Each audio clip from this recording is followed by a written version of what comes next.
আমার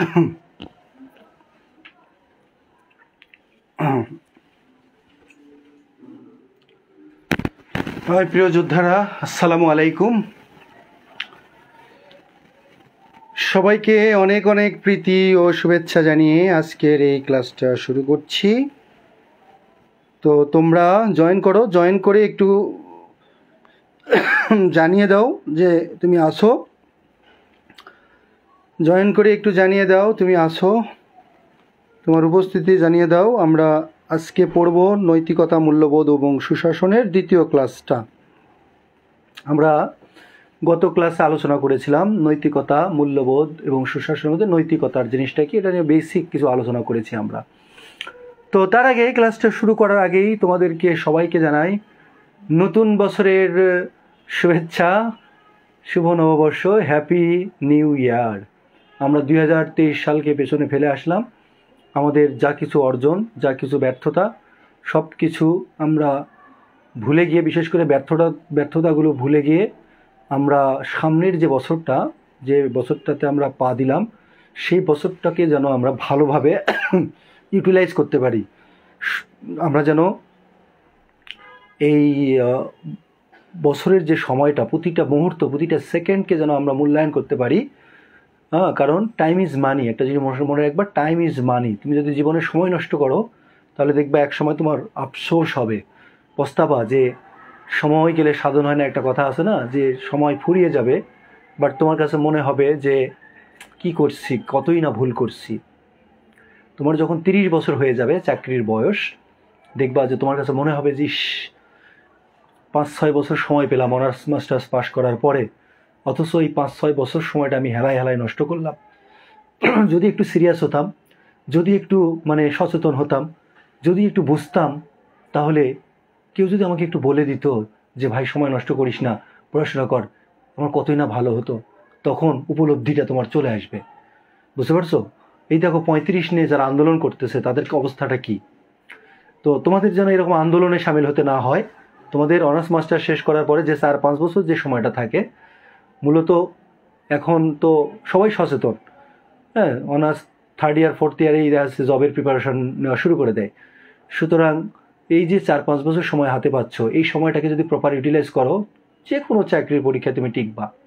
কিন্তু আমাদের স্টুডেন্টরা বোঝে না, না বোঝার কারণে তাইরে নাইরে করে সময়গুলো নষ্ট করে ফেলে এবং অবশেষে শুধু আফসোস আর আফসোসই করে। ঠিক আছে? সব কিছু তোমার উপর নির্ভর করবে। আমি কি শেখাবো তোমাদেরকে? আমরা শিক্ষকরা তোমাদেরকে কিছুই শেখাতে পারবো না যদি তোমরা নিজে চেষ্টা না করো। বুঝতে পারছো? আমরা তো জাস্ট গাইডলাইন, তোমাকে একটা দিক নির্দেশনা দেবো, তুমি এমনি এমনি পড়ো। আমি এখানে 1 ঘন্টা 1.5 ঘন্টা ক্লাস নেব, কিন্তু তোমাকে বাসায় বসে বাকি সময়টা পড়তে হবে। আর এই পড়াটা যদি তুমি না পড়ো, শুধু টিচারদের উপরে বা কোচিংয়ের উপর ডিপেন্ডেন্ট হও, তাহলে কিন্তু তোমার আশানুরূপ ফল আসবে না। তোমাকে ভালোর চেয়ে ভালো হতে হবে। দেখো, পোস্ট থাকে মাত্র 500-600টা। জেনারেল ক্যাডারে মনে করো 500-600 বা 1000 পোস্ট থাকে। সেই 1000 পোস্টের জন্য লড়াই করে মনে করো 3 লাখ 4 লাখ। এই 3 লাখ 4 লাখের মধ্যে প্রিলি ফেল করে, পাস করে 15-20 হাজার, প্রিলি পাস করে 10-15-20 হাজার হচ্ছে প্রিলি পাস করে। এদের মধ্য থেকে রিটেন পাস করে 5-6 হাজার। আর এই 5-6 হাজারের মধ্য থেকে 1000 জন। কম্পিটিশনটা কত কম্পিটিশন, অনেক বেশি কম্পিটিশন। সো ভালোর চেয়ে তোমাকে কি হতে হবে? ভালো হতে হবে। আর ভালোর চেয়ে ভালো হওয়ার জন্য তোমাকে পর্যাপ্ত অনুশীলন করতে হবে, চেষ্টা করতে হবে, হ্যাঁ, পড়তে হবে, সময়গুলোকে নষ্ট করা যাবে না, বুঝতে হবে, বুঝে বুঝে পড়তে হবে, তাহলেই ভালো করতে পারবা। বুঝতে পেরেছো বিষয়টা? ওকে, যাই হোক, পুরাতন বছরে আমরা যা কিছু পেয়েছি, যা কিছু হারিয়েছি, সেগুলো নিয়ে চিন্তা ভাবনা না করে আমাদের নৈতিকতার মাত্র 6 জন, কে মন মানসিকতায় ভেঙে যায়, হ্যাঁ, মাত্র 6 জন ক্লাসে আসছো।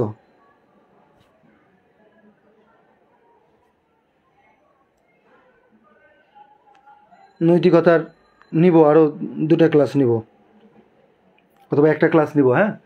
ওকে, দেখো, নৈতিকতা আমরা বেসিক আলোচনাটা শেষ আমাদের নৈতিকতা, ঠিক আছে।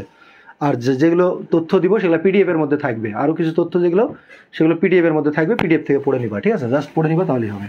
ওকে, দেখো, তাহলে আমরা কি বলেছিলাম যে নৈতিকতা, নীতি, নৈতিকতা হচ্ছে একটা বিশেষ মানবিক গুণ যেটা মানুষকে ভালো কাজে উদ্বুদ্ধ করে, খারাপ কাজ থেকে বিরত রাখে। তাহলে মানুষের মনের যে সুকুমার বৃত্তিগুলো যেগুলো, সেগুলো হচ্ছে কি মূলত নৈতিকতাকে নিয়ন্ত্রণ করে। বুঝতে পারছো? নৈতিকতার জন্ম দেয়। সো পরিবার এটার উৎস, সমাজ হচ্ছে লালন ক্ষেত্র।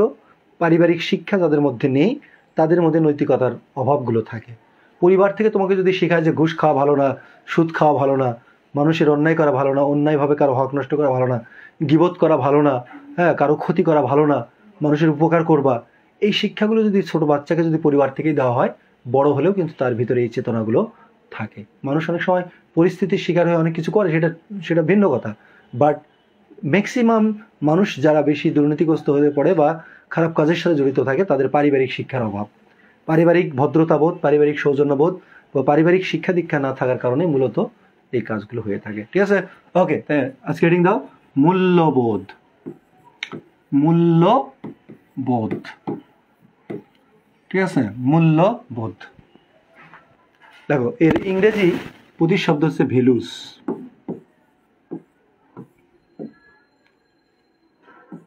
এর মূল্যবোধ হচ্ছে, এর ইংরেজি প্রতিশব্দ হচ্ছে কি? ভ্যালুস। আর বলি না, আমার কাছে তোর কোনো ভ্যালু নাই, তোর ভ্যালু আমার কাছে নাই, বলি না আমরা, তোর ভ্যালু নেই আমার। তার মানে এই শব্দটাকে যদি আমরা বিশ্লেষণ করি, খেয়াল করো, মূল্য সমান সমান হচ্ছে মূল্যায়ন, মূল্যায়ন, আর বোধ হচ্ছে বুদ্ধি বা সিস্টেম। হ্যাঁ, বুদ্ধি বা সিস্টেম, বুঝতে পারছো? অর্থাৎ লেখো, অর্থাৎ যে সিস্টেমের মাধ্যমে বা যে বোধের মাধ্যমে, যে বোধের বা সিস্টেমের মাধ্যমে, সিস্টেমের মাধ্যমে, দেখো, যে বোধের বা সিস্টেমের মাধ্যমে কোনো বিষয়ের, দেখো, কোনো বিষয়ের ভালো মন্দ, দেখো, কোনো বিষয়ের ভালো মন্দ, কোনো বিষয়ের, লেখো, ভালো মন্দ, ন্যায় অন্যায়, কোনো বিষয়ের, লেখো, ভালো মন্দ, ন্যায় অন্যায়,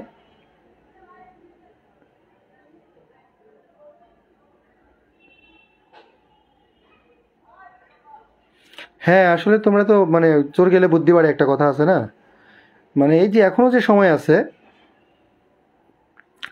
এখনো যে সময় আছে, সে সময়টা কিন্তু এনাফ টাইম। বুঝতে পারছো? তোমাদের হাতে তোমরা যে সময়গুলো পাচ্ছ, এটা হচ্ছে কিন্তু এনাফ টাইম, বাট এটাকে প্রপার ইউটিলাইজ করতে হবে। ওকে, তো দেখো, যে বিষয়, কোনো বস্তুর যে বোধের মাধ্যমে বা সিস্টেমের মাধ্যমে কোনো বিষয়ের, দেখো, ভালো মন্দ, ন্যায় অন্যায়, দেখো, উচিত অনুচিত, উচিত অনুচিত, যৌক্তিক অযৌক্তিক, উচিত অনুচিত, যৌক্তিক অযৌক্তিক,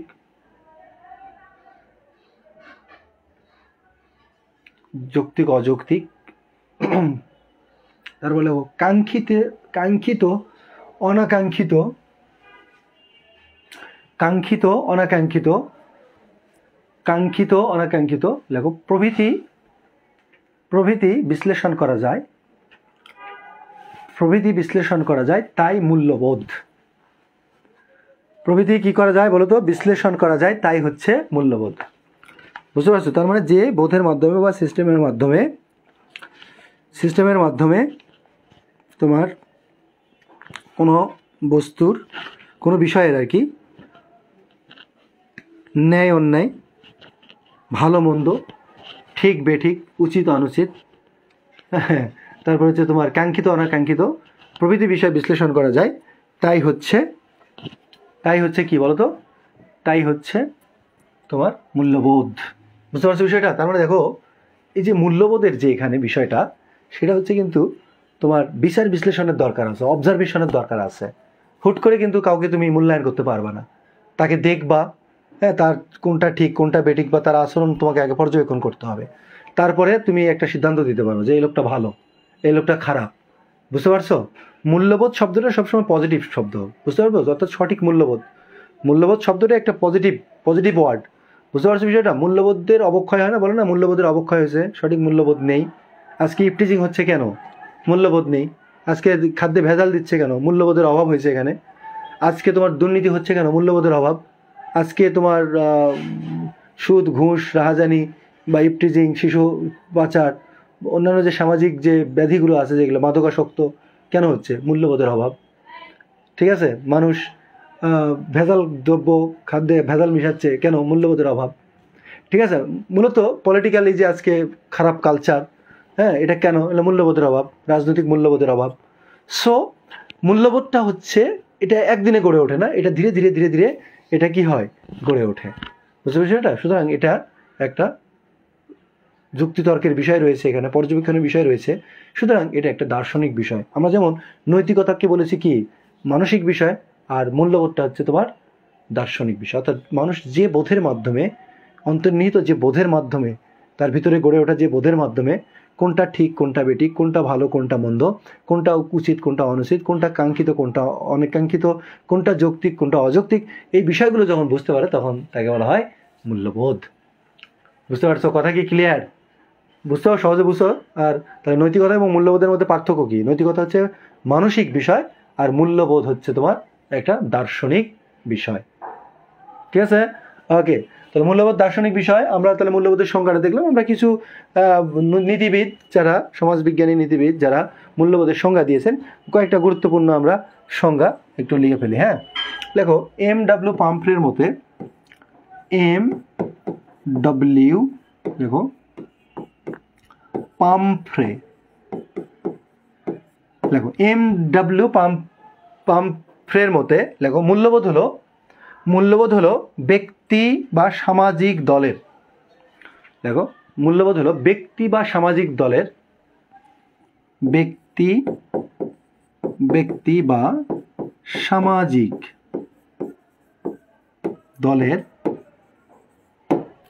দলের দেখো অভিপ্রেত দেখো অভিপ্রেত ব্যবহারের সুবিন্যস্ত প্রকাশ,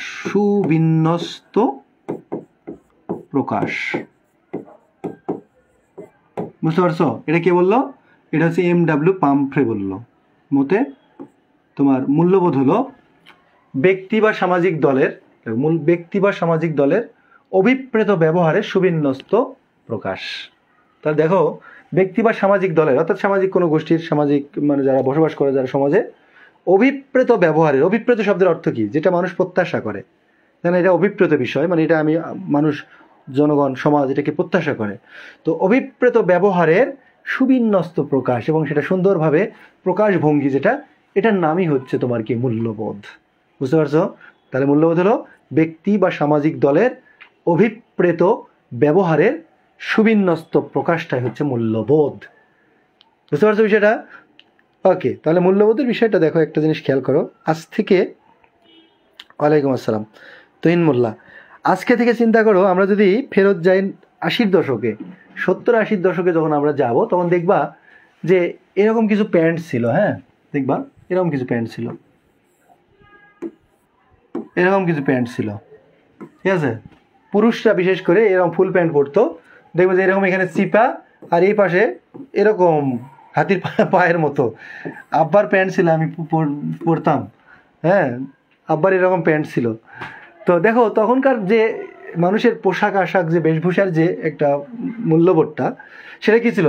সেটা এরকম ছিল। এখন কিন্তু মানুষ এরকম পরে না। আবার মেয়েরা এখন দেখবা যে ওই যে পেলাজু না কি একটা আছে, পুরো 3-4 জন মানুষ ঢুকবে, এখন আবার এরকম বের হয়েছে। আবার দেখি পুরুষরাও এরকম পড়তেছে। সেদিন দেখলাম কোন যেন একটা নায়ক পরে আসছে, শাহরুখ খান না ওই যে আমির খান অথবা অক্ষয়, যাই হোক না কেন, কাকে যেন দেখলাম যে এরকম প্লাজো পড়ছে, মেয়েদের প্লাজো পড়ছে। তার মানে দেখো এই যে মূল্যবোধের যে বিষয়টা, হোক সেটা অর্থনৈতিক, রাজনীতিক বা সাংস্কৃতিক, বা যে মূল্যবোধই হোক না কেন, এগুলো তো সাংস্কৃতিক মূল্যবোধের একটা বিষয়। তো এগুলো কিন্তু স্থান কাল পাত্র ভেদে বা সময়ের পরিক্রমার সাথে সাথে এগুলো কি পরিবর্তন হতে পারে। অর্থাৎ এই বিষয়টা কিন্তু আপেক্ষিক বিষয়। হ্যাঁ, যেমন বাংলাদেশের মানুষের মূল্যবোধ চীনের মানুষের মূল্যবোধ এক নাও হতে পারে। আবার বাংলাদেশের মানুষের মূল্যবোধ ভারতের মানুষের মূল্যবোধের মধ্যে পার্থক্য থাকতে পারে। আবার বাংলাদেশের মানুষের মূল্যবোধের সাথে চীনের মানুষের কী বলে মানুষের মূল্যবোধের পার্থক্য থাকতে পারে। অর্থাৎ এটা দেশ কাল পাত্রভেদে মূল্যবোধটা পরিবর্তনশীল। বুঝতে পারছো বিষয়টা? ওকে, যাই হোক, এই কথাগুলো আমরা লিখবো। তাহলে এখানে আমরা কি লিখলাম যে মূল্যবোধ হলো ব্যক্তি বা সামাজিক দলের অভিপ্রেত ব্যবহারের সুবিন্যস্ত প্রকাশ। বুঝতে পারছো? ওকে, এবার লেখো ফ্রাঙ্কেলের মতে, আরেকটা সংজ্ঞা লিখে লেখো, ফ্রাঙ্কেল সমাজবিজ্ঞানী, লেখো ফ্রাঙ্কেলের মতে, লেখো মূল্যবোধ হলো আবেগিক আদর্শগত ঐক্যের বোধ। মূল্যবোধ হলো, লেখো মূল্যবোধ হলো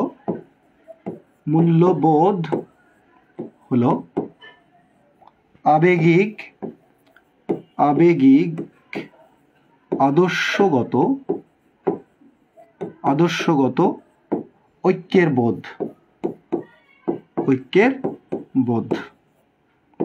বোধ মানে কি? বোঝার বিষয়। একটা বোধ শক্তি নেই, আমরা বলি না যে তোমার কোনো বোধ শক্তি নাই, নির্বোধ।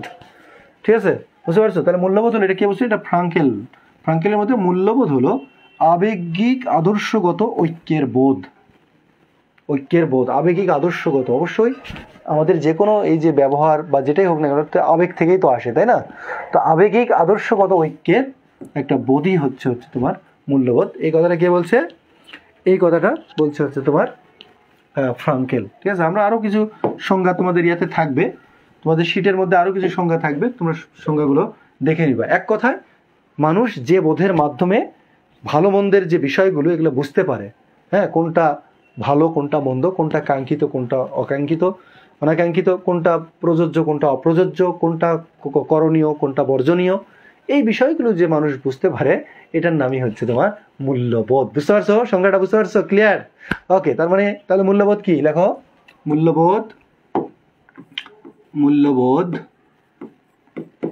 মূল্যবোধ দার্শনিক বিষয়।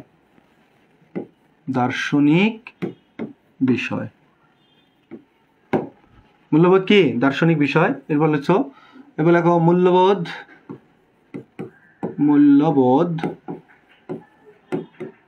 লেখো আপেক্ষিক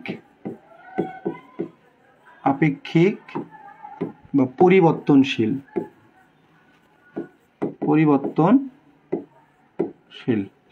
মূল্যবোধ আপেক্ষিক বা কি বলতো? পরিবর্তনশীল। ঠিক আছে, এটা স্থান কাল পাত্র ভেদে ব্যক্তি টু ব্যক্তি মানুষের মধ্যেও এটা ভেরি করে, আবার দেশ জাতি গোষ্ঠীর প্রকার ভেদে ধর্মীয়, হ্যাঁ, সব কিছু মিলে কি এটা মূল্যবোধটা ভিন্ন ভিন্ন হতে পারে। এই জন্য এটাকে বলা হচ্ছে এটা একটা চলমান বিষয়। হ্যাঁ, এটার কোনো আপেক্ষিকতা নেই। বুঝতে পারছো? ওকে, তারপরে লেখো মূল্যবোধের আমরা উপাদানগুলো লেখো। মূল্যবোধের উপাদান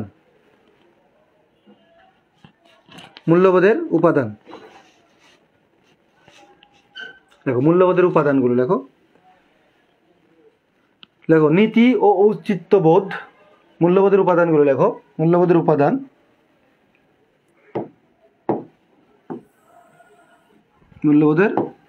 লেখো। উপাদান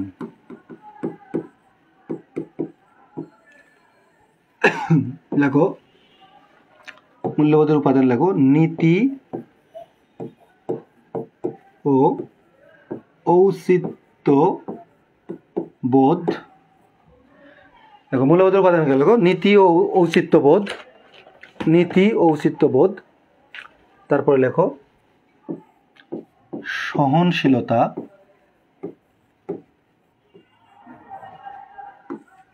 লেখো সত্যবাদিতা। সহনশীলতা, সত্যবাদিতা।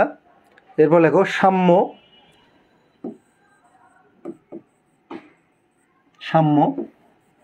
সামাজিক শৃঙ্খলাবোধ। সামাজিক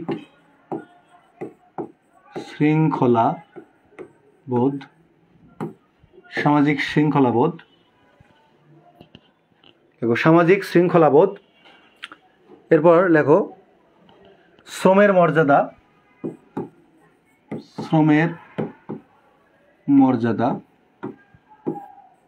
আইনের শাসন।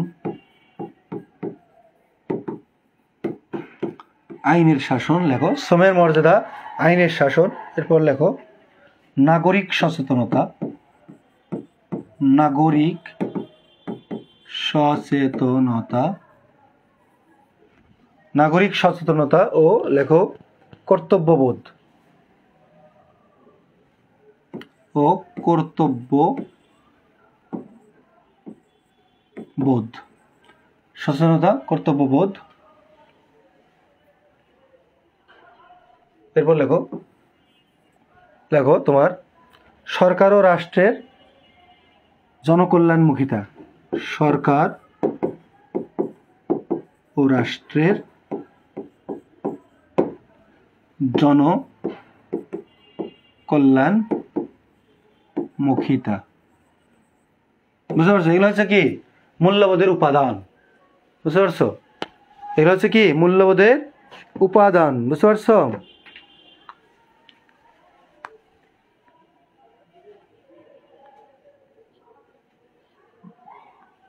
ও রণবীর সিং, হ্যাঁ হতে পারে। যাই হোক, ওই ফেসবুকে নিউজ ফিডে আসে, বুঝছো?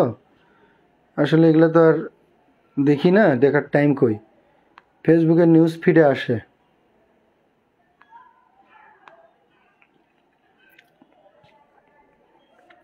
হতাশ হওয়ার কিছু নাই, হয় নাই তো কি হয়েছে, আগে বোঝো নাই, এখন তো বুঝতে পারতেছো, এখন তো তোমার দিক নির্দেশনা দেওয়ার মতো লোক আছে, কথা শুনতে হবে। বড়রা যারা কথা বলে, অভিজ্ঞ।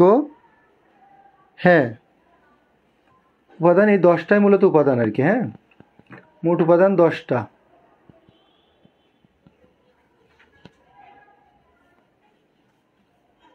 হয়েছে না? 1 2 3 4 5 6 7 8 9 10। হ্যাঁ, যদি বলা যায় উপাদান কয়টি? 10টা। উপাদান 10টি। মূল্যবোধের উপাদান হচ্ছে মূলত 10টি, কারণ এগুলো তো একটা চিরন্তন বিষয়। বুঝতে পারছো? চিরন্তন বিষয়, বাট হচ্ছে পরিবর্তন হতে পারে। হ্যাঁ, যেমন চীনের যে মূল্যবোধ, এটাকে সবচেয়ে প্রাচীন মূল্যবোধ বলা হয়।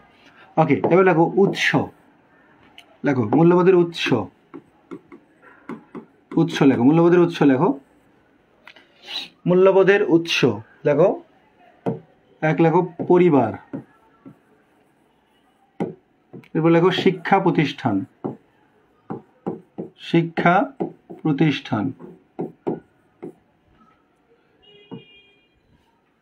শিক্ষা প্রতিষ্ঠান।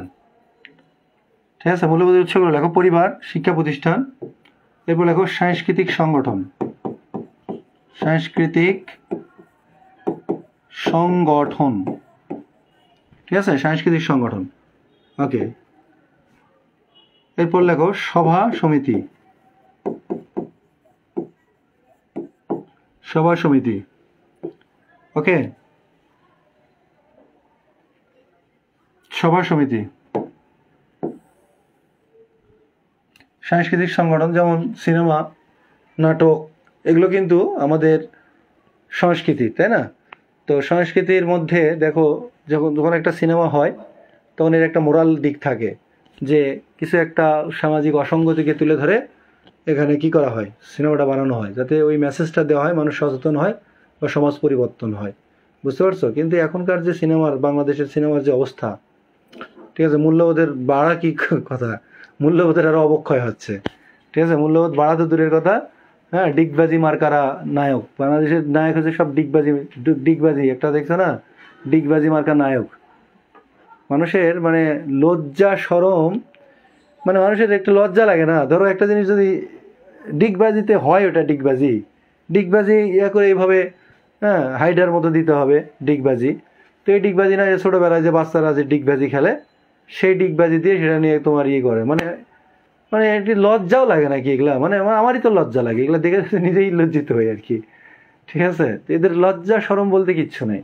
হ্যাঁ, যারা মিডিয়া জগতে দেখবা যে যাদের লজ্জা শরম করে নেয়, তারাই ভাইরাল, এবং তারা এগুলো নিয়েই, এগুলোকে পুঁজি করে তারা ই করতেছে আর কি। অথচ কিন্তু অখাদ্য কুখাদ্য, কারো ভালো লাগবে না। তাদের অভিনয় বলো, তাদের যে কন্টেন্ট যারা তৈরি করে, সেগুলো একদমই অখাদ্য, একেবারে কুখাদ্য। হিরো আলম একটা, ঠিক আছে, এগুলো সব হচ্ছে অসুস্থ মস্তিষ্ক আর কি।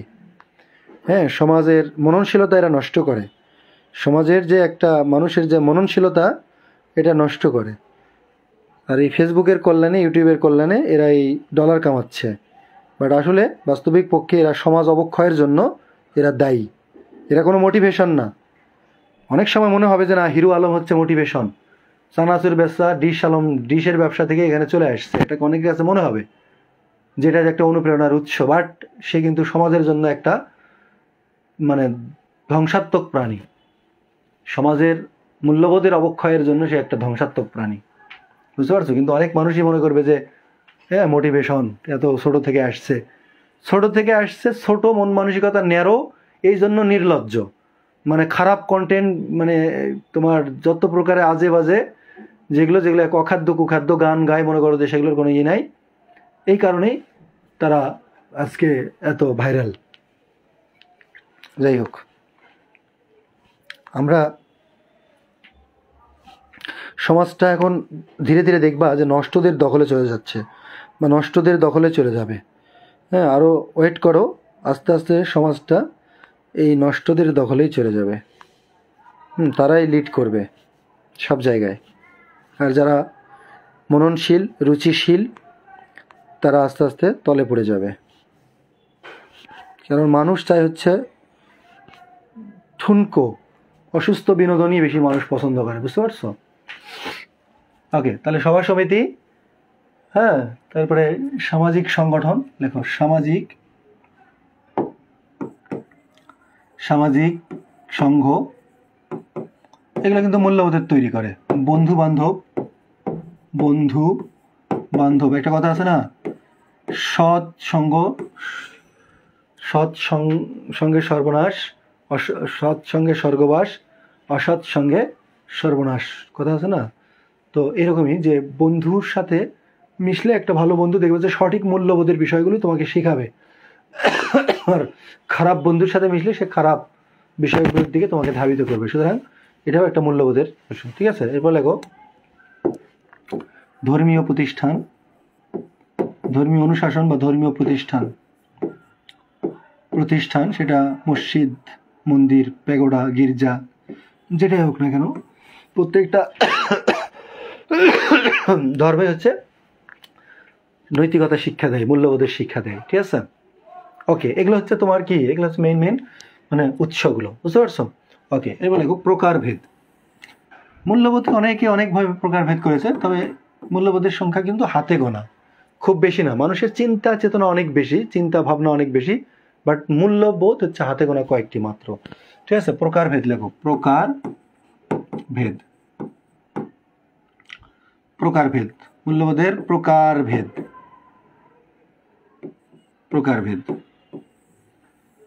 অর্থগতভাবে মূল্যবোধ হচ্ছে তোমার 8 প্রকার।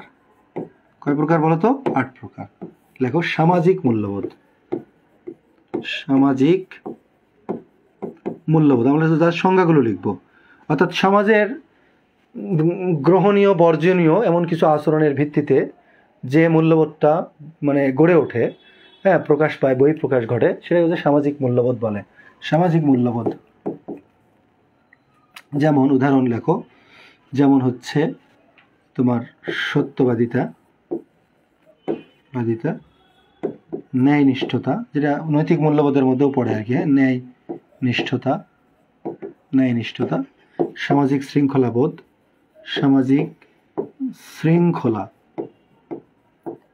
শৃঙ্খলাবোধ ইত্যাদি, এগুলো হচ্ছে সামাজিক মূল্যবোধ, ঠিক আছে? এরপর লেখো অর্থনৈতিক মূল্যবোধ। অর্থনৈতিক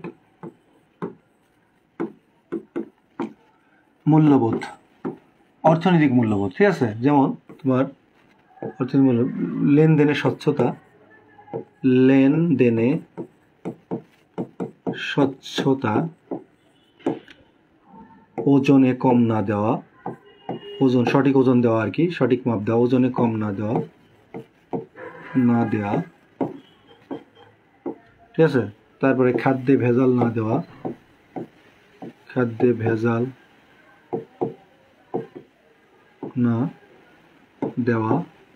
ঠিক আছে? এগুলো হচ্ছে তোমার কি অর্থনৈতিক মূল্যবোধ, অর্থাৎ দৈনন্দিন আমাদের ক্রয় বিক্রয়, হ্যাঁ, লেনদেন, ক্রয় বিক্রয় ক্ষেত্রে যে মধ্য দিয়ে যে মূল্যবোধটা প্রকাশ পায়, বহিঃপ্রকাশ ঘটে বা গড়ে ওঠে, সেই মূল্যবোধকে বলা হচ্ছে অর্থনৈতিক মূল্যবোধ। এখন দেখা গেল যে ওজনে কম দিচ্ছ, খাদ্যে ভেজাল দিচ্ছ, তাহলে একজন ব্যবসায়ীর মধ্যে যদি সঠিক মূল্যবোধ থাকতো তাহলে এটা কেউ করতো না। সিন্ডিকেট ব্যবসায়ী যারা, এরা কি করে, বাংলাদেশের জিনিসের দাম বাড়ে কেন?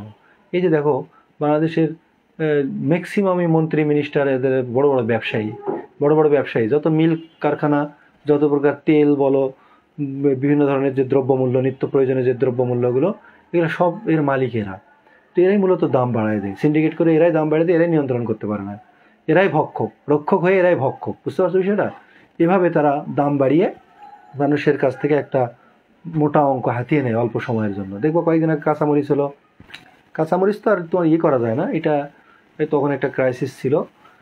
যেমন ধরো তোমার পেঁয়াজ, হ্যাঁ, সয়াবিন তেল, ঠিক আছে, এই যে চিনি, এই ধরনের জিনিসগুলো যেগুলো মজুত করা যায়, ঠিক আছে, এরা যখনই দেখে যে ভারত রপ্তানি বন্ধ করে দিচ্ছে কোনো কারণে, বা কোনো জায়গা বিদেশ থেকে আমরা রপ্তানি করতে পারছি না, তখন এই দেশীয় এরা কী করে, এরা হচ্ছে সিন্ডিকেট করে, এরা দাম বাড়িয়ে দেয়। মানুষ খাইতে হবে নিত্য প্রয়োজনীয় জিনিস, বাধ্য হয়ে আমরা বেশি দামে খাইতে থাকি, আর এভাবে তারা অল্প সময়ের মধ্যে আঙ্গুল ফুলে কলা গাছ হয়ে যায়। বুঝতে পারছো বিষয়টা? সুতরাং তাদের যদি মূল্যবোধ ঠিক থাকতো তাহলে কখনোই কিন্তু তারা এই কাজটা করতো না। ওকে, এবার দেখো রাজনৈতিক মূল্যবোধ। রাজনৈতিক মূল্যবোধ রাজনৈতিক মূল্যবোধ যেমন হচ্ছে তোমার দেশপ্রেম, তারপর হচ্ছে নেতার আনুগত্য,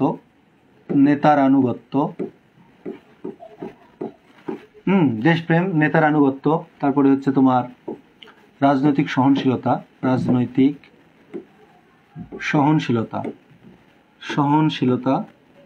হ্যাঁ, খালি নিজের রাজনৈতিক মতাদর্শ আলাদা হতেই পারে, বাট বাংলাদেশের রাজনৈতিক মূল্যবোধের বড়ই অভাব। হ্যাঁ, রাজনৈতিক মূল্যবোধ বড়ই খারাপ, ভয়ঙ্কর অবস্থায়। দেশের পরিস্থিতি এই কারণে আজকে এই যে জ্বালাও পোড়াও হচ্ছে, ঠিক আছে, কারণ হচ্ছে এখানে কোনো একটা দেশে যদি শক্তিশালী বিরোধী দল না থাকে তাহলে সেখানে কখনোই সুপ্রতিষ্ঠিত গণতন্ত্র প্রত্যাশা করা যাবে না, কারণ জনগণের মত প্রকাশের অধিকার যেখানে থাকবে না, ঠিক আছে, সেখানে কিন্তু কোনোভাবেই করা যাবে না। দেখবে যে অনেকেই কিন্তু ভোট দেয় না, ভোটাধিকার মানুষের একটা, কিন্তু এটা একটা মৌলিক অধিকার, হ্যাঁ, রাজনৈতিক একটা অধিকার যেটা হচ্ছে ভোটাধিকার, কিন্তু অনেকেই ভোটাধিকার প্রয়োগ করতে পারে না, ঠিক আছে। আমি শুধু এখানে স্পেসিফিকভাবে বিএনপি আওয়ামী লীগ বলে বলছি না, যে সরকারি যখনই ক্ষমতায় যায় তারা দেখা যাচ্ছে নিজেকে শ্রেষ্ঠ মনে করে, তারা যে ভুল করেছে বা অন্যায় করেছে এটা তারা স্বীকার করতে চায় না। যেমন সিপিডির একটা রিপোর্ট করেছে, 92,000 কোটি টাকা লোপাট হয়েছে ব্যাংক থেকে, ব্যাংকিং খাতটার থেকে প্রচুর পরিমাণ টাকা ঋণ খেলাপি, তারা হাজার হাজার কোটি টাকা ঋণ নিয়ে সেগুলো পরিশোধ করে না, ঋণ খেলাপি, সাধারণ জনগণের আমানতের টাকা। তো এই যে ব্যাংকগুলো থেকে যে লুট হয়ে যাচ্ছে টাকাগুলো, এরা কারা করছে? কারা করছে? এরা নিশ্চয়ই সরকার দলীয় যারা ক্ষমতায় থাকে, ক্ষমতাসীনদের যারা দোসর, তারাই করেছে এখানে। বুঝতে পারছো বিষয়টা? কিন্তু এগুলো প্রকাশ হয় না, এগুলো সরকারও এগুলোতে আগ্রহ দেখায় না, তার কারণ এখানে সরকার আগ্রহ দেখায় না, কারণ এগুলো তো স্পষ্ট, এই বিষয়গুলো হচ্ছে স্পষ্ট, প্রচুর পরিমাণ অর্থ। এই যে কালকে দেখলাম যে ভূমিমন্ত্রী, হ্যাঁ, ভূমিমন্ত্রী তার হচ্ছে সাইফুজ্জামান সম্ভবত, এই ভূমিমন্ত্রীর ব্রিটেনে 292টা বাড়ি। আমি কিন্তু কোনো রাজনীতি করি না, তোমাদেরকে আগেই বলছি, তোমরা হয়তো যে দলেই থাকো না কেন, আমি কিন্তু কোনো পলিটিক্স করি না, আমি একজন সুশীল সমাজের অন্তর্ভুক্ত। অন্যায় যেই করে আমি তারই সমালোচনা করি, সেটা যেই হোক, আমার বাপ হলে আমার বাপেরও সমালোচনা করি। বুঝতে পারছো বিষয়টা? ওকে, তো এখানে মনে করো 292টা বাড়ি, যার মূল্যমান, সম্পদের মূল্যমান আরও কিছু মিলে প্রায় 3,500 কোটি, প্রায় 4,000 কোটি টাকার মতো, এত টাকা, এত ব্যবসা দাঁড় করাইছে 292টা বাড়ি। তুমি কল্পনা করতে পারো? কেন ইমাজিন? তাহলে ভূমি অফিসে তুমি যাবা, ভূমি অফিসে গেলে দেখবা যে তোমার একটা ভূমির জমি সংক্রান্ত যদি তুমি একটা সমস্যায় পড়ো, এই সেটেলমেন্ট অফিসার থেকে শুরু করে যারা সেখানে থাকে, কি পরিমাণ তোমাকে ঘুষ দিতে হয়।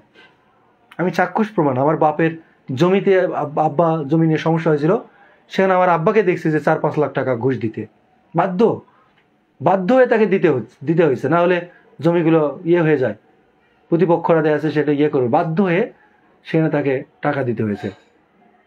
নিজে আমি জ্বলন্ত প্রমাণ। বুঝতে পারছি সেটা? এরকম যে যখনই ক্ষমতায় যায় তারা দেশটাকে লুটে পুটে এভাবে মানে খেয়ে ফেলতেছে, লুটে পুটে। মানে উন্নয়ন তো হচ্ছে, উন্নয়ন হচ্ছে না যে সেটা না, উন্নয়ন হচ্ছে, বাট এর অন্তরালে জনগণের যে টাকাটা, এই টাকা হলে কিন্তু আরও বেশি আমাদের দারিদ্র বা আরও অন্যান্য সমস্যা অনেক কিছু আরও মীমাংসা করা যেত, কিন্তু যাচ্ছে না। এগুলো হাজার হাজার কোটি টাকা পাচার করে নিয়ে চলে যাচ্ছে, বিদেশে যাচ্ছে।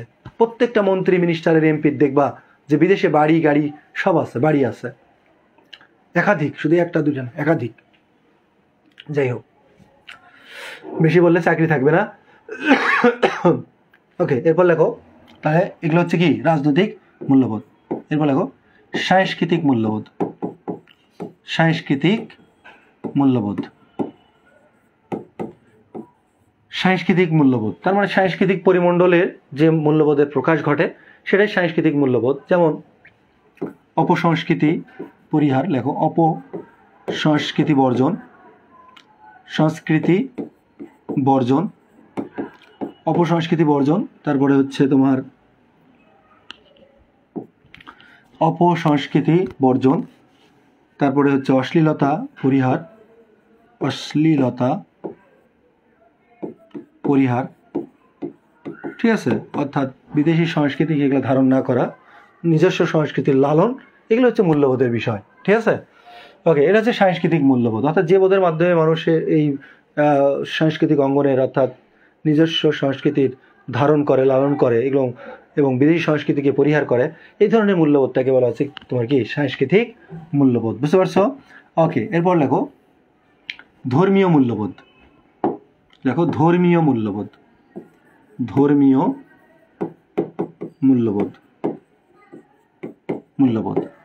বুঝতে পারছো? অর্থাৎ নিজের ধর্মকে মেনে চলা, অন্য ধর্মকে ইয়ে না করা, ছোট না করা, কারো ধর্ম নিয়ে কটাক্ষ না করা, ঠিক আছে, অন্য ধর্মের প্রতি শ্রদ্ধাশীল থাকা, এই বিষয়গুলো হচ্ছে ধর্মীয় মূল্যবোধের অন্তর্ভুক্ত। যেমন দেখো নিজস্ব ধর্মের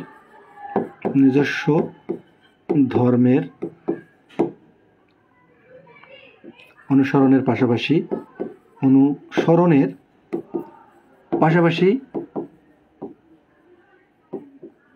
অন্য ধর্মের প্রতি শ্রদ্ধাশীল হওয়া, অন্য ধর্মের প্রতি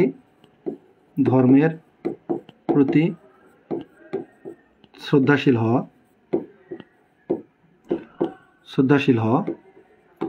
ঠিক আছে। তারপরে ধরো তোমার অসাম্প্রদায়িকতা,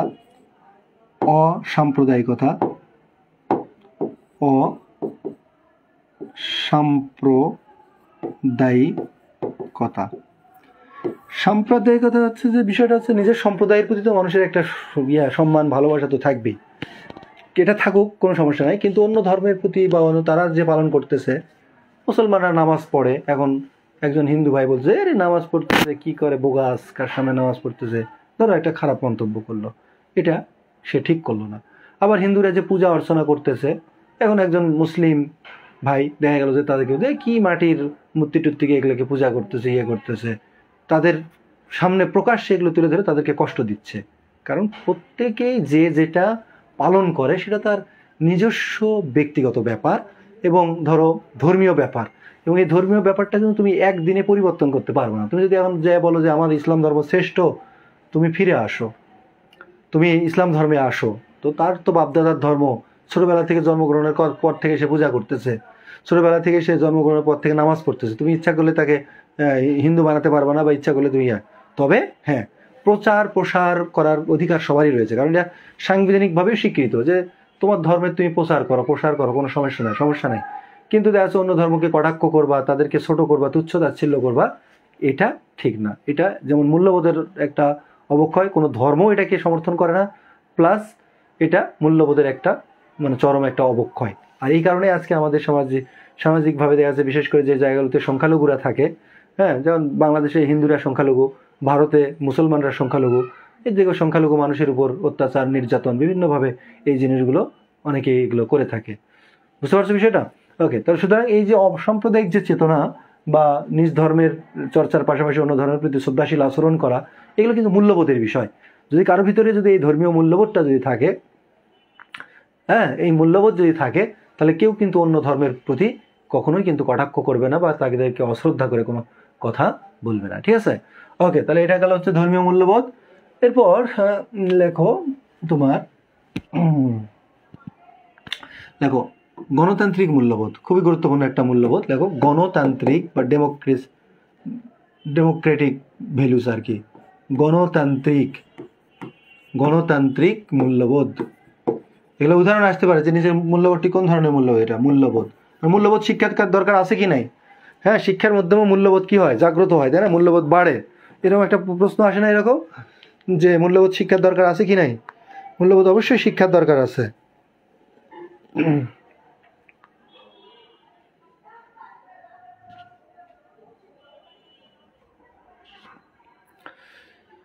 বুঝতে পারছো বিষয়টা? ওকে, মূল্যবোধের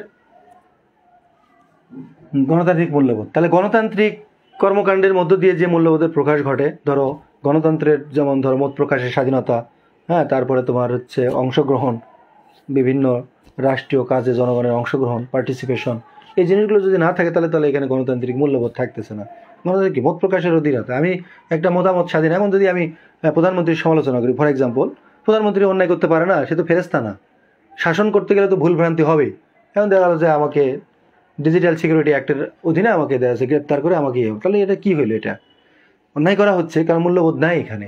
মূল্যবোধ নাই তো সমালোচনা সহ্য করার শক্তি থাকতে হবে।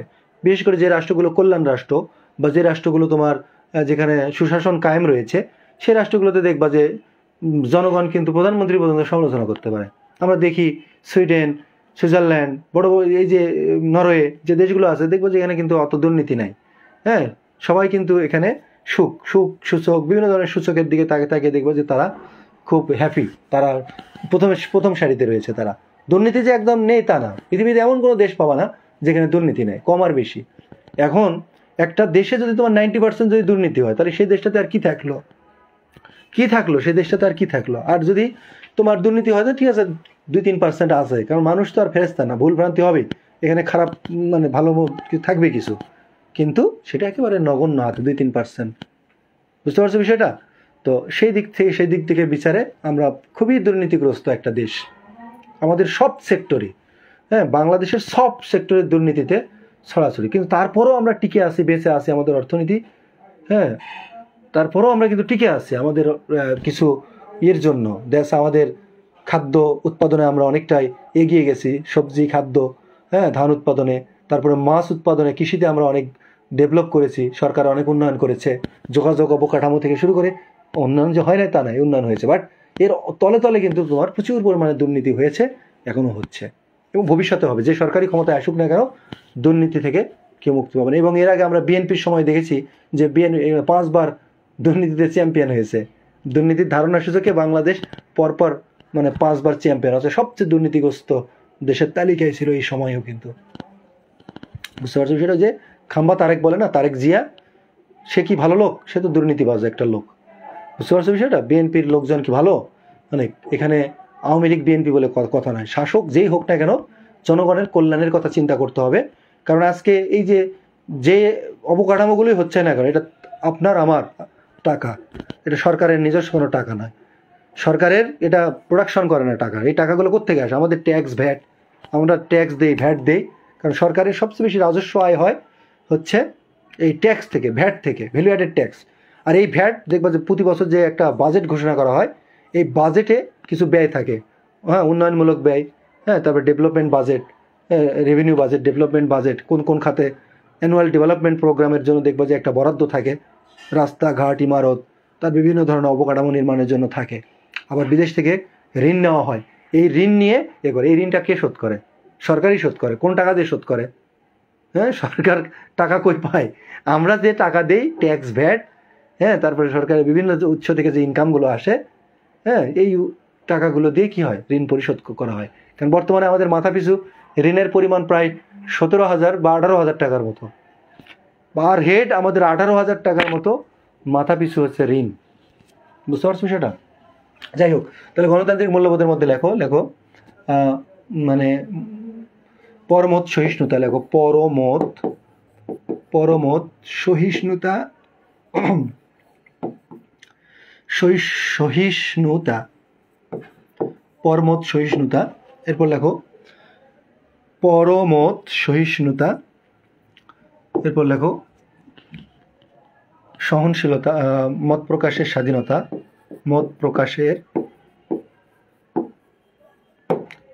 স্বাধীনতা। তার মানে এমন কোনো মত প্রকাশের স্বাধীনতা আবার থাকা যাবে না যেটা অন্যকে আঘাত করবে, ঠিক আছে? বুঝতে পারছো? ওকে। এরপর লেখো সঠিক ভোটাধিকার প্রয়োগ, সঠিক ভোটাধিকার প্রয়োগ প্রভৃতি, ঠিক আছে? এটা হচ্ছে গণতান্ত্রিক মূল্যবোধ। ওকে, এরপর লেখো নান্দনিক মূল্যবোধ। আরেকটা মূল্যবোধ লেখো নান্দনিক মূল্যবোধ। এটা হচ্ছে অ্যাস্থেটিক মূল্যবোধ, ঠিক আছে? Aesthetic value. অনেকে দেখা যাচ্ছে বোধ, সৌন্দর্য বোধ। হ্যাঁ, অনেকের সৌন্দর্য বোধ থাকে না? সৌন্দর্য বোধ একটা ভালো একটা মূল্যবোধ। দেখবে রুচিশীল হওয়া। দেখবে যে ঘরের মধ্যে ধরো সুন্দর করে একটা কার্টেন লাগাইছো, একটা মানচিত্র রাখছো, ঘরটা পরিপাটি করে সুন্দর করে সাজিয়ে রেখেছো। সেটা পোশাক আশাকে হতে পারে, একটা পোশাক আশাকের মাধ্যমেও তার রুচির পরিচয়টা পাওয়া যায়। এমন একটা পোশাক পরছো, পুরাতন হোক সমস্যা নেই, কিন্তু সেটা পরিষ্কার পরিচ্ছন্ন এবং পরিপাটি। কম দামি হোক সমস্যা নাই, কিন্তু পরিষ্কার পরিচ্ছন্ন পরিপাটি। যে আওলা ঝাওলা যাচ্ছে, কোঁকড়া লেগে আছে, মনে হচ্ছে যে মনে করো নিগ্রোদের চুল, ঠিক আছে?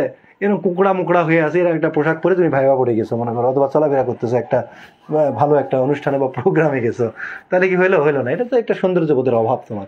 তো এই জিনিসগুলোই হচ্ছে তোমার নান্দনিক মূল্যবোধের বিষয়। বুঝতে পারছো? ওকে, তাহলে এখানে কয়টা মূল্যবোধ হয়েছে দেখি আমরা একটু। আমরা 10টা মূল্যবোধের কথা বলেছি। 10টা মূল্যবোধের কথা বলেছি আমরা।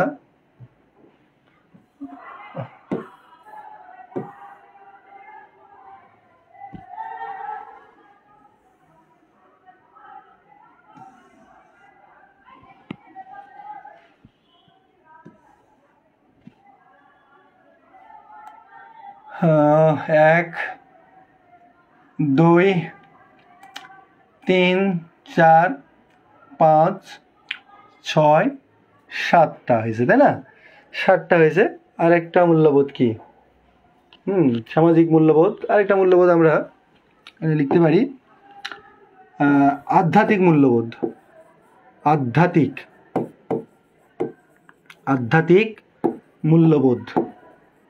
মূল্যবোধ বা আমরা নৈতিক মূল্যবোধটাকে অ্যাড করতে পারি। নৈতিক মূল্যবোধ, এই 8 প্রকার মূল্যবোধ, ঠিক আছে?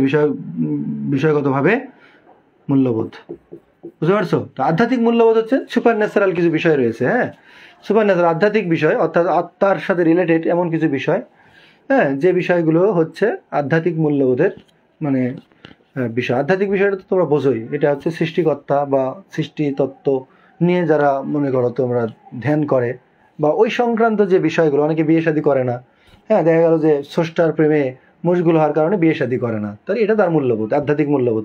কারণ সে আল্লাহ ছাড়া কাউকে ভালোবাসবে না, কারণ অর্থাৎ আল্লাহ ছাড়া বা সৃষ্টিকর্তা ছাড়া কারো প্রেম মনে স্থান দিবে না। এই ধরনের যে মূল্যবোধটা, সেটা হচ্ছে তোমার কি? এটা হচ্ছে আধ্যাত্মিক মূল্যবোধ। আর নৈতিক মূল্যবোধের বিষয়গুলো সত্যবাদিতা, পরোপকারিতা, ধরো ন্যায়নিষ্ঠতা, ইনসাফ, এই ধরনের যে বিষয়গুলো যেটা সামাজিক মূল্যবোধের মধ্যেই পড়ে, এগুলো হচ্ছে তোমার নৈতিক মূল্যবোধ। বুঝতে পারছো? তাহলে আশা করি মূল্যবোধের যে বিষয়গুলো তোমরা বুঝতে পেরেছ। ওকে, এবার লেখো মূল্যবোধের অবক্ষয়। তাহলে মূল্যবোধ যদি থাকে, তাহলে মূল্যবোধের কি অবক্ষয় হবে? মূল্যবোধ যদি তোমার না থাকে, তাহলে সেখানে কি হবে? মূল্যবোধের অবক্ষয়। তাহলে লেখো মূল্যবোধের অনুপস্থিতিতে মূল্যবোধের অবক্ষয় হয়। লেখো মূল্যবোধের অনুপস্থিতিতে মূল্যবোধের অবক্ষয় হয়।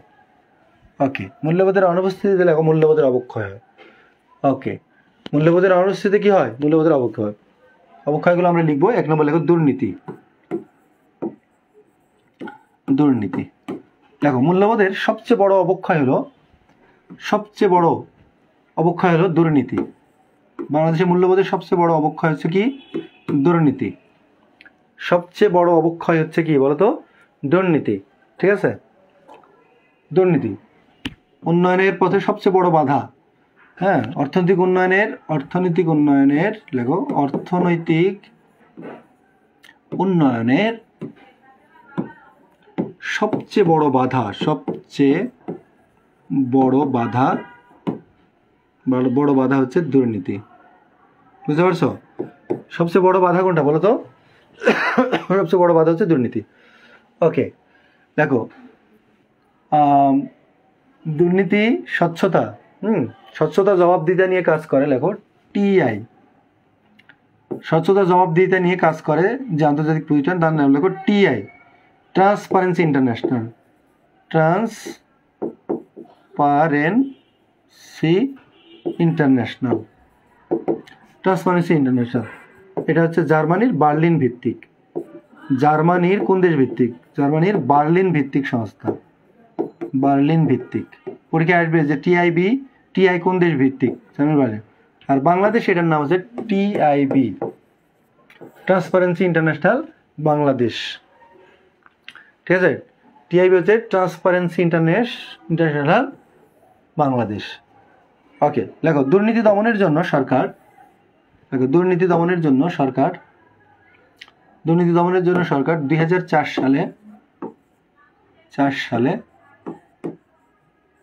2004 সালে লেখো তোমার দুদক প্রতিষ্ঠা করে। দুদক প্রতিষ্ঠা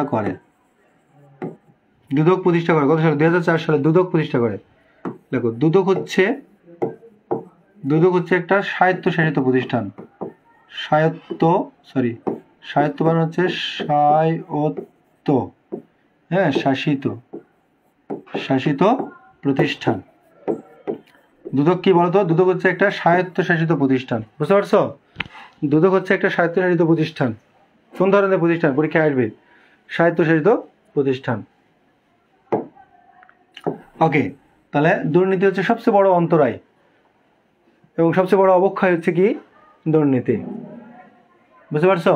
ওকে, এরপর লেখো দুর্নীতি দমনের উদ্দেশ্যে সংবিধানের 77 নম্বর অনুচ্ছেদে 77 নম্বর অনুচ্ছেদে লেখো দুদক প্রতিষ্ঠা করা হয়। দুদক না, ন্যায়পাল প্রতিষ্ঠার কথা বলা হয়েছে। দুর্নীতি দমনের উদ্দেশ্যে লেখো 77 নম্বর অনুচ্ছেদে ন্যায়পাল, সংবিধানের 77 নম্বর অনুচ্ছেদে ন্যায়পাল পদ প্রতিষ্ঠার কথা উল্লেখ করা হয়েছে।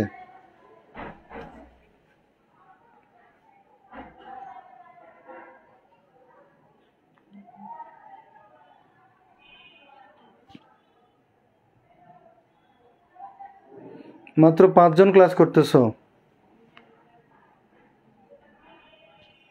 তোমরা এই ক্লাসে থাকো না, অনেকেই ক্লাসে থাকো না, এনার্জি পাই না তোমাদের কাছে এসে। এনার্জি যত ফোর্সে ক্লাস নেই। 600 জন স্টুডেন্ট থাকলে যেভাবে ক্লাস নিতাম 6 জনের জন্য সেভাবেই ক্লাস নিচ্ছি। তারপরেও তোমরা ক্লাসে আসো না, বলার কিছু নেই আর।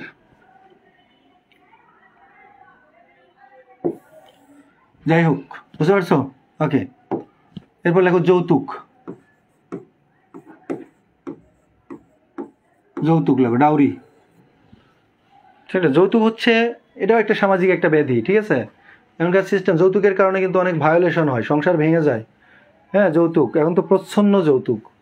বিশেষ করে এটা হিন্দু আর্য সমাজ থেকে এটা এসেছে। তো তাদের হচ্ছে পিতামাতার, মূলত হিন্দু নারীরা পৈতৃক সম্পত্তি ভাগ পায় না, এই জন্য এককালীন একটা পণ দেওয়ার সে, যেহেতু তা পায় না, এককালীন একটা জামাইকে তখন একটা দিয়ে দেয় টাকা পয়সা।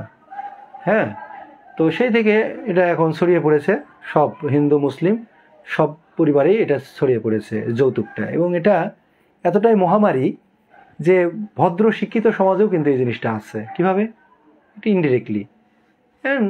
মনে করো বিয়ে শাদীর ঘর আসছে, কয় না না না, আমরা তো আমাদের কোনো চাহিদাই নেই, আমরা মেয়ে পাইলেই হলো, আমাদের তো মেয়ে দরকার, আমরা তো আর, এখন আপনাদের মেয়ে সুখে থাকবে, মেয়ে ঘরে যদি আপনারা একটা এসি লাগাই দেন, সেটা কি আর আমরা না করব? সেটা আপনাদের ব্যক্তিগত ব্যাপার। আমরা এসব যৌতুকটা কোনো ডিমান্ড নাই আমাদের। আপনাদের জামাই এখন অফিসে যাবে, আপনি যদি একটা গাড়ি দেন 4 চাকা, সেটা কি আমরা না করব? আমাদের তো সেই রাইট নেই। জামাইয়ের সুখের জন্য আপনারা চিন্তা করবেন, মেয়ের সুখের জন্য, সেটা আমরা কি বাধা দিব? আমরা বাবা মা আজ আছি, কাল নেই। ঠিক আছে? এই হচ্ছে তারপরে ধরো যদি কোনো কিছু বাপের বাড়ি থেকে যদি না নিয়ে আসে, দেখবা যে শাশুড়ি ননদ অনেকে দেখবা যে খোঁটা দিবে ভিন্ন, জমিদারের বেটি বাপের বাড়ি থেকে কি নিয়ে আসছো। হ্যাঁ, এভাবে দেখা গেল যে মানসিকভাবে একটা মেয়ে পরিবার অনেক সময় হেনস্থার শিকার হয়। অনেক সময় যৌতুক চেয়ে পাঠানো হয় যে এত টাকা আনো তোমার বাপের বাড়ি থেকে। তো যৌতুকের সংজ্ঞা এখানে আইনের মধ্যে বলা হয়েছে যে তোমার 500 টাকার বেশি, হ্যাঁ 500 টাকার বেশি যদি স্বামী পক্ষ বা স্ত্রী পক্ষ যদি আবদার করে যদি নেয়, চেয়ে নেয় 500 টাকার বেশি, তাহলে সেটাই যৌতুক বলে গণ্য হবে। বুঝতে পারছো সেটা? ওকে, এটাই তো, এটা এখন হয়ে গেছে, ব্যাধিতে পরিণত হয়েছে। তো এটা থেকে মুক্তি। দেখো যৌতুক বিরোধী আইন পাশ হয়, দেখো যৌতুক বিরোধী আইন পাশ হয় 1980 সালে। যৌতুক নিরোধক আইন পাশ হয় 1900 কত সালে বলো তো? 80 সালে। বুঝতে পারছো? ওকে, যৌতুকের সর্বোচ্চ শাস্তি হলো, লেখো যৌতুকের সর্বোচ্চ শাস্তি হলো 5 বছর সশ্রম কারাদণ্ড। সশ্রম কারাদণ্ড 5 বছর কি বলতো? সশ্রম কারাদণ্ড। ভালোই হলো যে শ্বশুর বাড়ি থেকে 5 লাখ টাকা নিয়েছি, আরেক শ্বশুর বাড়িতে গেলাম, ফিক্সড ডিপোজিট করে রাখছি, কিছুদিন পরে এসে দিকে অনেক টাকা হয়ে গেছে। ঠিক আছে, ওকে। এরপর লেখো 500 টাকার অতিরিক্ত যদি নেয় কেউ দাবি করে, সেটাই যৌতুক বলে গণ্য হবে। এরপর লেখো মাদকাসক্ত। মাদকাসক্ত, এই যে মাদকাসক্ত, আজকে দেখো ইয়াবা বদিরা কি করতেছে কক্সবাজার এই এলাকায়, মানে ইয়াবার ব্যবসা করে তরুণ সমাজকে, দেশটাকে ধ্বংসের দিকে নিয়ে যাচ্ছে। অনেকেই আছে এরকম যারা স্মাগলিং করে, হ্যাঁ মাদক দ্রব্য, হ্যাঁ ড্রাগস, বিভিন্ন ধরনের হিরোইন, হ্যাঁ গাঁজা, তারপরে ইয়াবা, এগুলো ফেন্সিডিল, এগুলো হচ্ছে যুব সমাজকে আজকে ধ্বংসের পথে। আমাদের বাড়ি তো হিলি বর্ডারের কাছে, হিলি এলাকার কাছে, হ্যাঁ সেখানে দেখি যে ছেলে পেলে সন্ধ্যার সময় বাইক নিয়ে ডাল খাইতে যায়। ডাল মানে ফেন্সিডিল আর কি, ফেন্সিডিল খাইতে যায়। বুঝতে পারছো? আর এক একগুলো এসে মাতালের মতো, হ্যাঁ এভাবে অনেক পোলাপান নষ্ট হয়ে যাচ্ছে এই মাদকাসক্তের কারণে। বুঝতে পারছো? যাই হোক, তাহলে এটা একটা আমাদের বড় একটা মূল্যবোধের একটা অবক্ষয়। যাই হোক, আমরা এখান থেকে কিছু তথ্য শিখবো। লেখো গোল্ডেন ট্রায়াঙ্গল। দেখো গোল্ডেন ট্রায়াঙ্গল, হেডিং দাও গোল্ডেন ট্রায়াঙ্গল। গোল্ডেন ট্রায়াঙ্গল, এই যে গোল্ডেন ট্রায়াঙ্গল, এটা হচ্ছে জিটি, গোল্ডেন ট্রায়াঙ্গল। তাল মি লাও। বুঝতে পারছো? বলো জিটি তাল মিলাও, সবাই বলো জিটি তাল মিলাও। তাহলে জিটি মানে গোল্ডেন ট্রায়াঙ্গল। এখানে মিয়ানমার, লাওস এবং থাইল্যান্ড। লেখো মিয়ানমার, লাওস ও থাইল্যান্ড। মিয়ানমার, লাওস ও থাইল্যান্ড, এই 3টা দেশকে একত্রে বলা হয় গোল্ডেন ট্রায়াঙ্গল। ঠিক আছে, গোল্ডেন ট্রায়াঙ্গল। কারণ এই সীমান্ত দিয়ে প্রচুর পরিমাণে চোরাকারবারি হয়, স্মাগলিং হয়, এবং এই দেশগুলোতে প্রচুর পরিমাণে মাদকদ্রব্য উৎপাদন হয়। এই কারণে এই 3টা দেশকে একসাথে বলা হয় কি? Golden triangle. মনে থাকবে? বলো জিটি তাল মিলাও, তাল মিলাও, তাল মিলাও, জিটি তাল মিলাও, জিটি তাল মিলাও, তাল মিলাও, তাল মিলাও। মনে থাকবে? জিটি কি বলো তো? তাল মিলাও।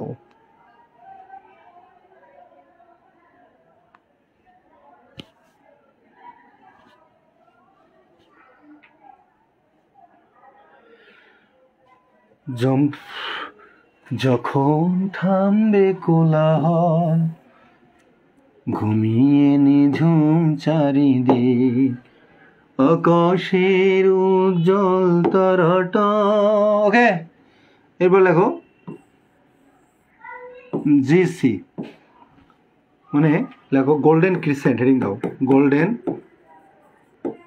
ক্রিসেন্ট। এগুলো কি পড়াইছিলাম নাকি? গোল্ডেন ক্রিসেন্ট লেখো জেসে, জিসি, জিসি লেখো আপাইরা। আপাইরা, এগুলো কি পড়াইছিলাম নাকি? যে সে আপাইরা, আফগানিস্তান,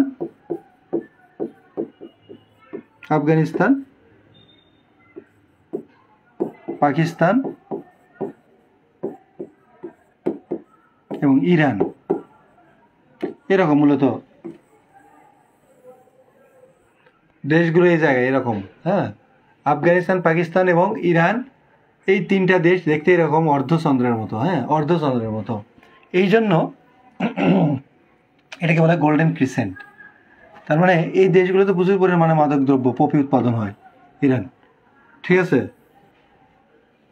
বলো যে সে আপাইরা, সবাই বলো যে সে আপাইরা, যে সে আপাইরা, যে সে কি বলো তো, সবাই বলো যে সে আপাইরা। পরীক্ষা যদি আসে যে নিচের কোন দেশটি গোল্ডেন ক্রিসেন্ট ভুক্ত নয় বা গোল্ডেন ক্রিসেন্ট, ঠিক আছে? ওকে, এরপর লেখো GW মিস্টার বিন। বলো GW মিস্টার বিন, একটা ওয়ে, রাস্তা, এটা একটা রাস্তা। বলো গোল্ডেন ওয়েজ, গোল্ডেন ওয়েজ। তাহলে এখানে তোমার বাংলাদেশ, ইন্ডিয়া,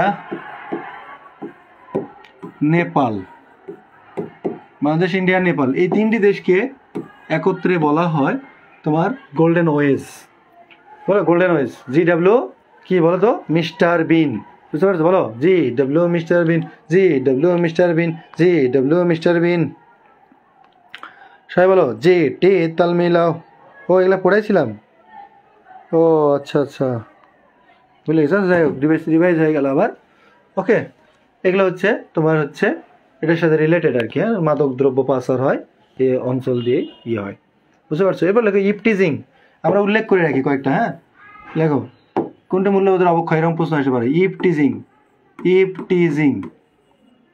ইপটিজিং হচ্ছে যে ধরো ইভ মানে মেয়ে। হ্যাঁ, ইভ, অ্যাডাম অ্যান্ড ইভ, হাওয়া আলাইহিস সালাম আছে না, এই হাওয়া আলাইহিস সালামের বাইবেল মতে হচ্ছে তার নাম হচ্ছে ইভ। আদম আলাইহিস সালামের নাম হচ্ছে অ্যাডাম, বুঝতে পারছো? আর হাওয়া আলাইহিস সালামের নাম হচ্ছে ইভ। নারী। তো মেয়েদেরকে যখন উত্তক্ত করা হয় তখন সেটা টিজ করা, টিজ মানে উত্তক্ত করা, বুঝতে পারছো?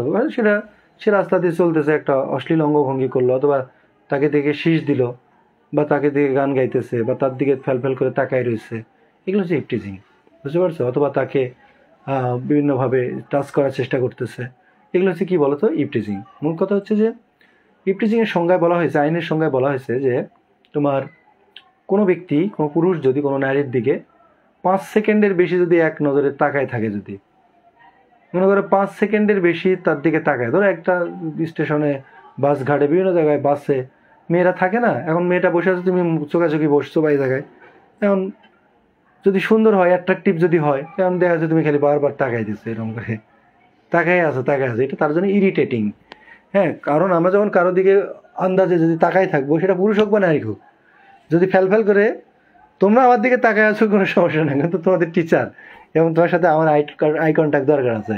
কিন্তু বাট অকারণে দেখা যাচ্ছে যে তার দিকে ফেল করে তাকায় আছে, সে একটা কাজ করতেছে, দেখা যাচ্ছে তার দিকে তাকায়, তাকে লুকিয়ে লুকিয়ে দেখতেছে, তখন এটা ইরিটেটিং তার জন্য, বুঝতে পারছো বিষয়টা? উত্তক্ত করা এটাকে, এটাই ইপটিজিং। এমন করে স্যার 5 সেকেন্ড দেখে আর দেখবো না, স্যার 5 সেকেন্ড দেখে আর দেখবো না। লেখো ইপটিজিংয়ের, লেখো ইপটিজিংয়ের শাস্তি বিভিন্ন মাত্রায় আছে আর কি। হ্যাঁ, এটা ইয়ার ধরনের, যদি সাধারণ একটা হয় তোমার 1 মাসের একটা, ধরো তোমার হাজত, হ্যাঁ মানে জেল খাটতে হবে 1 মাস, বুঝতে পারছো? তাহলে এটাও একটা সামাজিক আমাদের অবক্ষয়ের মধ্যে পড়ে আর কি, ইপটিজিং। তারপরে ডোমেস্টিক ভায়োলেন্স, হ্যাঁ, পরকীয়া এমনভাবে ছড়িয়ে পড়ছে এখন যে এটা সংসারে একটা অশান্তি সৃষ্টি হচ্ছে, বা সমাজ মানে সংসারটা নষ্ট হয়ে যাচ্ছে আর কি। আচ্ছা, যাই হোক, এগুলো হচ্ছে তোমার ওভারঅল হচ্ছে তোমার কি, এগুলো হচ্ছে আরেকটা লেখো শুদ্ধাচার কৌশল। শুদ্ধাচার কৌশল, সরকার যে শুদ্ধাচার কৌশলটা প্রকাশ করে, দেখো 2012 সালে, তথ্যটা লিখে রাখো, এবং শুদ্ধাচার কৌশলটা পড়ে ফেলবা। হ্যাঁ, এটা পিডিএফটা পাবা, মন্ত্রিপরিষদ বিভাগে যাবা। হ্যাঁ, গুগলে গিয়ে মন্ত্রিপরিষদ বিভাগ লিখে সার্চ দিবা, সেই মন্ত্রিপরিষদ বিভাগের ওয়েবসাইটে গেলে দেখবো যে জাতীয় শুদ্ধাচার কৌশল 2012 সালে যে শুদ্ধাচার কৌশলটা প্রকাশ করে, এটা পড়ে ফেলবা। জাস্ট রিডিং পড়ে ফেলো কী কী বিষয়গুলো আছে, তাহলে এটার থেকে ভিতর থেকে কিন্তু প্রশ্ন আসে প্রতি বছরই, কিন্তু শুদ্ধাচার কৌশল থেকে একটা প্রশ্ন আসে। তাহলে 2012 সালে হয়েছিল, এটাও কিন্তু পরীক্ষায় এসেছে একবার, ঠিক আছে? ওকে, যাই হোক, তাহলে এটা হচ্ছে তোমার মূল্যবোধের আজকের বিষয়গুলো। আমরা মূল্যবোধের অভাবজনিত যে অবক্ষয়গুলো, অর্থাৎ মূল্যবোধ না থাকলে কী কী হতে পারে সেই বিষয়গুলো আমরা একটু আলোচনা করলাম। আর নেক্সট ক্লাসে আমরা সুশাসন সহ অন্যান্য কোটেশন, নৈতিকতা থেকে কিছু কোটেশন, তারপরে নৈতিকতার উপরে কিছু বই পুস্তক, হ্যাঁ, বিভিন্ন ধরনের যে দার্শনিক যারা তাদের সম্পর্কে, এবং ধরো সুশাসনের উপাদানগুলো সব নিয়ে আরেকটা ক্লাস আমরা করব বিস্তারিত, ঠিক আছে? 2 ঘন্টার একটা ক্লাস করব, ঠিক আছে? শেষ যদি না হয় তারপর আরও একটা ক্লাস লাগলে আমি নিব। মূলত 3টা ক্লাস, নৈতিকতা, মূল্যবোধ এবং সুশাসন, এবং তোমাদেরকে গোছানো একটা পিডিএফ দিব আমি, এই পিডিএফটা পড়লেই হবে। আর জিকে ডক্টরে তো অলমোস্ট তোমাদের কাছে সবার কাছে জিকে ডক্টর আগেরটা আছে, ওখানে যে তথ্যগুলো আছে ওগুলো পড়তে থাকো, ঠিক আছে? কারণ এখানে যা আছে এখান থেকে 7-8টা কমন থাকে, এরকম 6-7টা এমনি কমন থাকে এখান থেকে, বুঝতে পারছো? আর কমন সেন্সকে কাজে লাগিয়েও দু একটা মানে পারবা। ওকে, সুপ্রিয় দর্শক মণ্ডলী, এই পর্যন্তই আজকে। আর তোমাদের হচ্ছে জাতিসংঘের